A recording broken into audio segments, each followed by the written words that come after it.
નમસ્કાર ગુજરાત વાસીઓ, ફરી એક વખત આપ સર્વે મિત્રોનું હાર્દિક સ્વાગત છે આજના તાજા અને નવા હવામાન સમાચારના વિડીયોની અંદર। મિત્રો, આજે થઈ છે 5 જૂન અને વાર થયો છે ગુરુવાર।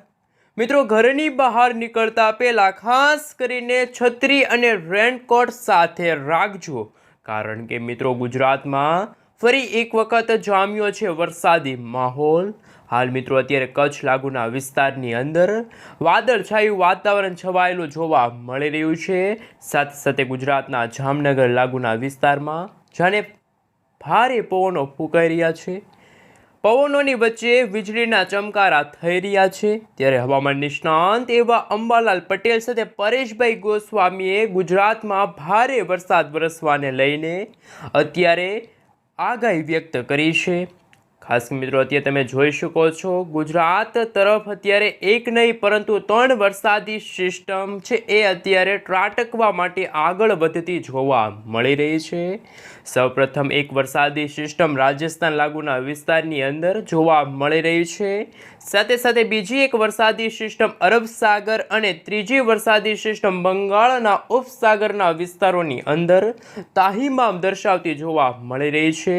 હાલ મિત્રો ગુજરાતના જાણીતા એવા હવામાન નિષ્ણાંત અંબાલાલ પટેલ સાથે પરેશભાઈ ગોસ્વામીએ ગુજરાતમાં ચોમાસાના આગમનને લઈને વર્ષ 2025ના ચોમાસાને લઈને શું નવી આગાહી વ્યક્ત કરી છે। સાથે સાથે દક્ષિણી ગુજરાતના ભાગોમાં આગામી 3 કલાકમાં અતિ ભારે વરસાદ વરસવાને લઈને હવામાન વિભાગે ઓરેન્જ એલર્ટ જાહેર કર્યું છે। સાથે સાથે મિત્રો અત્યારે તમે જોઈ શકો છો મુંબઈથી લઈને હૈદરાબાદથી લઈને નાગપુર વિસ્તારની અંદર અત્યારે એક નાનકડી એવી વરસાદી સિસ્ટમ વાદળોના ઝુંડ અત્યારે એકત્રિત થતા જોવા મળી રહ્યા છે।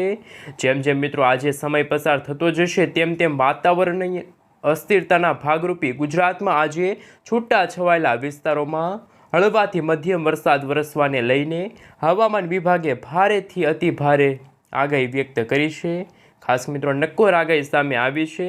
હવે મિત્રો આપણે સેટેલાઇટ પિક્ચરના માધ્યમથી જાણીશું અત્યારે વહેલી સવારથી જ ગુજરાતના દક્ષિણી ગુજરાતની સાથે સાથે સૌરાષ્ટ્રના દરિયાઈ કાંઠાના વિસ્તારોમાં વાદળછાયું વાતાવરણ જોવા મળી રહ્યું છે।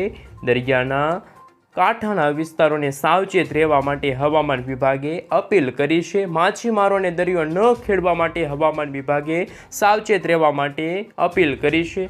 આજે તો મિત્રો વહેલી સવારથી જ ભાવનગર લાગુના વિસ્તારથી લઈને તમે મિત્રો જોઈ શકો છો તમારા મોબાઈલ સ્ક્રીનની અંદર મહુવા, અલંગ, અમરેલી, ઉના લાગુના વિસ્તારમાં આજે વહેલી સવારથી જ વાદળછાયું વાતાવરણ જોવા મળી રહ્યું છે। અને આ વાદળછાયા વાતાવરણ વચ્ચે હજુ તો ચોમાસાનું આગમન થયું નથી, એટલે કે કમોસમી વરસાદ વરસવાને લઈને હવામાન નિષ્ણાંત અંબાલાલ પટેલે અણધાર્યા વરસાદની કરી નાખી છે આગાહી। સાથે સાથે મિત્રો હવે પછીના દિવસોની અંદર તમે જોઈ શકો છો કે આ 11 તારીખના સમયગાળા દરમિયાન ફરી એકવાર અરબ સાગર અને બંગાળની ખાડીના ઊંડાણવાળા ભાગોની અંદર નવી સ્ટફ લાઇન લંબાયેલી જોવા મળી રહી છે। વરસાદી સિસ્ટમ આકાર પામતી જોવા મળી રહી છે અને ગુજરાતમાં ચોમાસાના આગમનને લઈને જે ઓફિશિયલી તારીખ 15 જૂનથી લઈને 18 જૂનના સમયગાળા દરમિયાન ગુજરાતના દક્ષિણી ગુજરાતના સૌપ્રથમ ભાગની અંદર વર્ષ 2025ના ચોમાસાનું આગમન થશે। સાથે સાથે હવામાન નિષ્ણાંત અંબાલાલ પટેલની આગાહી મુજબ ગુજરાતમાં ભારે પવનો ફૂંકાવાને લઈને હવામાન વિભાગે પોતાની આગાહી વ્યક્ત કરી છે। સાથે ઇન્ડિયન મોન્સૂન ડિપાર્ટમેન્ટ તરફથી સમગ્ર ગુજરાત રાજ્યને લઈને કયા જિલ્લાની અંદર અત્યારે હાલ ગરમી અને ઉકળાટનું પ્રમાણ ફરી એકવાર વધશે એમને લઈને નકશો જાહેર કર્યો છે। એ નકશા વિશે મિત્રો આપણે સવિસ્તાર જાણકારી મેળવીએ। મિત્રો અત્યારે તમે તમારા મોબાઈલ સ્ક્રીનની અંદર જોઈ શકો છો એ પ્રમાણે ઇન્ડિયન મોન્સૂન ડિપાર્ટમેન્ટ તરફથી અત્યારે સમગ્ર ગુજરાત રાજ્યમાં આજે તો વરસાદ વરસવાને લઈને 2 પ્રકારના ખાસ કરી મિત્રો કહી શકાય કે જે આગાહી દર્શાવવામાં આવી છે, જેમાં મિત્રો આ પોપટી કલરનો ભાગ જોઈ શકો છો, જેમાં કચ્છ લાગુનો વિસ્તાર છે, સાથે સાથે મોરબી છે, સુરેન્દ્રનગર છે, જામનગર છે, દેવભૂમિ દ્વારકા છે, પોરબંદર છે, જૂનાગઢ છે, દીવ, સોમનાથ લાગુના વિસ્તાર, અમરેલી, ભાવનગર, બોટાદ, રાજકોટ લાગુના વિસ્તારમાં છૂટા છવાયેલા સ્થળોએ ગાજવીજ સાથે હળવાથી મધ્યમ વરસાદની રહેલી છે આગાહી સાથે મિત્રો તમે આ લીલા કલરનો ભાગ જોઈ શકો છો, જેમાં દક્ષિણી ગુજરાતનો ભાગ હોય કે પછી ઉત્તર ગુજરાતના સરહદી ભાગો હોય તેમાં મિત્રો તમે જોઈ શકો છો. હવે પછીની કલાકો માટે ગુજરાતવાસીઓને સાવચેત રહેવા માટે હવામાન વિભાગે અપીલ કરી છે, જેમાં મિત્રો ખાસ કરીને બનાસકાંઠા, પાટણ, મહેસાણા, સાબરકાંઠા, અરવલ્લી, મહીસાગરની સાથે સાથે ગાંધીનગર, અમદાવાદ, ખેડા, આ સાથે મિત્રો તમે જોઈ શકો છો દાહોદ લાગુનો વિસ્તાર છે, આણંદ છે, વડોદરા છે, છોટાઉદેપુર છે, પંચમહાલ છે, સાથે દક્ષિણી ગુજરાતના તમામે તમામ જિલ્લાઓની અંદર અત્યારે ભારે પવનો ફૂંકાઈ રહ્યા છે અને પવનોની ગતિવિધિને લઈને 30થી લઈને મિત્રો 40 કિલોમીટર પ્રતિ કલાકની ઝડપે અત્યારે ગુજરાતના દક્ષિણી ગુજરાતના ભાગોમાં અતિ ભારે પવનો ફૂંકાઈ રહ્યા છે. જેમ જેમ મિત્રો સમય પસાર થતો ગયો 6 તારીખનો નકશો તમે જોઈ શકો છો.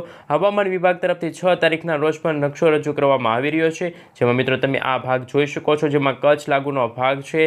સાથે મિત્રો ગુજરાતના જે સૌરાષ્ટ્રના દરિયાઈ કાંઠાના ભાગો છે ત્યાં પણ માછીમારોને દરિયો ન ખેડવા માટે હવામાન વિભાગે સાવચેત રહેવા માટેની અપીલ કરી છે. પરંતુ મિત્રો 7 તારીખના રોજ વાતાવરણમાં ફરી એકવાર મોટો ચેન્જ થશે, એટલે કે વાતાવરણની અસ્થિરતાના ભાગરૂપે કચ્છ લાગુના વિસ્તારથી લઈને ઉત્તર ગુજરાતના તમે આ માળખાના જે જિલ્લાઓ છે તમે જોઈ શકો છો ત્યાં ફરી એકવાર વાતાવરણ બિલકુલ ચોખ્ખું જોવા મળશે. પરંતુ ગુજરાતના સૌરાષ્ટ્રના દરિયાઈ કાંઠાના વિસ્તારોને લઈને અત્યારે હવામાન વિભાગે ભારે વરસાદ વરસવાને લઈને ખાસ મિત્રો આગાહી વ્યક્ત કરી છે. સાથે સાથે મિત્રો સૌરાષ્ટ્રની સાથે દક્ષિણી ગુજરાતના ભાગોમાં પણ સાર્વત્રિક વરસાદ વરસવાને લઈને હવામાન વિભાગે પોતાની આગાહીઓ વ્યક્ત કરી છે. પરંતુ મિત્રો જેમ જેમ સમયગાળો પસાર થતો ગયો તેમ તેમ વરસાદી જે સિસ્ટમ આકાર પામતી હતી એ આકાર પામવાના બદલે એ વરસાદી સિસ્ટમ નબળી પડી છે. ત્યારે હવામાન નિષ્ણાત અંબાલાલ પટેલ સાથે પરેશભાઈ ગોસ્વામીએ પણ પોતાની આગાહીઓ વ્યક્ત કરી છે, જેમાં મિત્રો તમે જોઈ શકો છો હવે પછીની કલાકોમાં, હવે પછીના દિવસોની અંદર માત્ર ભાવનગર, અમરેલી અને ગીર સોમનાથ લાગુના વિસ્તારની અંદર જ વરસાદ વરસવાને લઈને આગાહી સામે આવી શકે છે. સાથે મિત્રો દક્ષિણી ગુજરાતના હજુ પણ તમે આ ભાગ જોઈ શકો છો, સુરત છે, તાપી છે, નવસારી છે, ડાંગ છે, વલસાડ લાગુના વિસ્તારથી લઈને દમણ, દાદરાનગર હવેલી લાગુના વિસ્તારમાં વાદળછાયું વાતાવરણ આજે જોવા મળી રહ્યું છે. પરંતુ મિત્રો ગરમી અને ઉકળાટનું પ્રમાણ પણ ગુજરાતમાં ફરી એકવાર જામશે, તાપમાનમાં ભારે વધારો થશે અને ખાસ કરીને ચોમાસાના આગમન પહેલાં ગુજરાતમાં ગરમી અને બફારાનું પ્રમાણ હાઈ લેવલે વધી જશે. સાથે મિત્રો હવે પછીની કલાકો માટે જે અત્યારે નકશો રજૂ કરવામાં આવી રહ્યો છે તમે જોઈ શકો છો. ખાસ કરીને મિત્રો અત્યારે ગુજરાતના જે આ ભાગો તમે જોઈ શકો છો ત્યાં અત્યારે હાલ ગાજવીજ સાથે હળવાથી મધ્યમ વરસાદ વરસવાને લઈને હવામાન વિભાગે પોતાની આગાહીઓ વ્યક્ત કરી છે. હવે મિત્રો આપણે વિન્ડીસ એપ્લિકેશનના માધ્યમથી જાણીશું કે આગામી દિવસોની અંદર હવામાન નિષ્ણાત અંબાલાલ પટેલ સાથે પરેશભાઈ ગોસ્વામીએ કયા પ્રકારની આગાહીઓ વ્યક્ત કરી છે. મિત્રો અત્યારે તમે તમારા મોબાઈલ સ્ક્રીનની અંદર જોઈ શકો છો, ખાસ કરીને અત્યારે આ ભાગની અંદર હિન્દ મહાસાગરના ઊંડાણવાળા ભાગોની અંદર અત્યારે વરસાદી વાદળા છે અત્યારે એકત્રિત થતા જોવા મળી રહ્યા છે. પરંતુ મિત્રો જેમ જેમ સમય પસાર થતો જશે તેમ તેમ વાતાવરણીય અસ્થિરતાના ભાગરૂપે હવે પછી ગુજરાતની સાથે ભારતના પૂર્વ ભારતના ભાગોમાં પણ એક નવું વાવાઝોડું ત્રાહિમામ દર્શાવતું હોય તેવા અત્યારે હાલ હવામાન સમાચાર સામે આવી રહ્યા છે. વાદળોના ઝુંડ અત્યારે ઘેરાતા જોવા મળી રહ્યા છે અને આગામી કલાકોની અંદર મિત્રો ખાસ કરીને ભારતના પૂર્વ ભારતના ભાગોની અંદર આંધી, તુફાન, વંટોળ સાથે મેઘગર્જના શરૂ થતી હોય એવી હવામાન વિભાગની આગાહી સામે આવી છે. પરંતુ મિત્રો તમે રેન અને ઠંડર વિશે વાત કરો છો તો વરસાદ અને ચમકારા, વીજળીના એમને લઈને મિત્રો ખાસ કરીને હવે પછીના દિવસોની અંદર ભુવનેશ્વર છે, વિશાખાપટ્ટનમ લાગુના દરિયાઈ કાંઠાના વિસ્તારો છે ત્યાં પણ માછીમારોને આગામી સમય સુધી માછીમારી ન કરવા માટે હવામાન વિભાગે સાવચેત રહેવા માટેની અપીલ કરી છે. આ સાથે મિત્રો તમે જોઈ શકો છો એ રીતે ગુજરાતના વાતાવરણમાં અત્યારે કોઈ પણ પ્રકારની મુશ્કેલી જણાતી નથી. સાથે મિત્રો હવામાન નિષ્ણાત અંબાલાલ પટેલ સાથે પરેશભાઈ ગોસ્વામી અને ખાસ કરીને ઇન્ડિયન મોન્સૂન ડિપાર્ટમેન્ટ તરફથી IMD તરફથી મિત્રો ખાસ કરીને ગુજરાતમાં આગામી દિવસો માટે સાવચેત રહેવા, સાર્વત્રિક વરસાદ વરસવાને લઈને ખાસ કરીને મિત્રો આગાહી વ્યક્ત કરી છે. કોઈ ગુજરાતમાં વાવાઝોડાનો ખતરો અત્યારે ટોળાતો નથી, પરંતુ જે વરસાદી સિસ્ટમ આકાર પામી રહી છે મિત્રો તમે જોઈ શકો છો હવે પછીની કલાકો માટે હાલ મિત્રો જે આ વરસાદી સિસ્ટમ આકાર પામી છે આ વરસાદી સિસ્ટમના ભાગરૂપે ફરી એકવાર ગુજરાત નજીક અત્યારે હાલ મિત્રો કહી શકાય કે અતિ ભારે વરસાદ વરસવાને લઈને હવામાન વિભાગ સાથે હવામાન નિષ્ણાંતો દ્વારા પણ પોતાની આગાહીઓ સામે આવી છે. જેમાં મિત્રો આગામી દિવસો માટે ગુજરાતવાસીઓને સાવચેત રહેવા માટે અપીલ કરવામાં આવી છે. કારણ કે મિત્રો આગામી તારીખોની અંદર ખાસ મિત્રો 5થી લઈને 9 જૂનના સમયગાળા દરમિયાન ગુજરાતમાં ફરી એકવાર વાદળછાયું વાતાવરણ છે જોવા મળી રહ્યું છે. જેમાં મિત્રો આજે વહેલી સવારથી જ સૌરાષ્ટ્રના દરિયાઈ કાંઠાના ભાગોમાં પણ ફરી એકવાર વાતાવરણીય અસ્થિરતા જોવા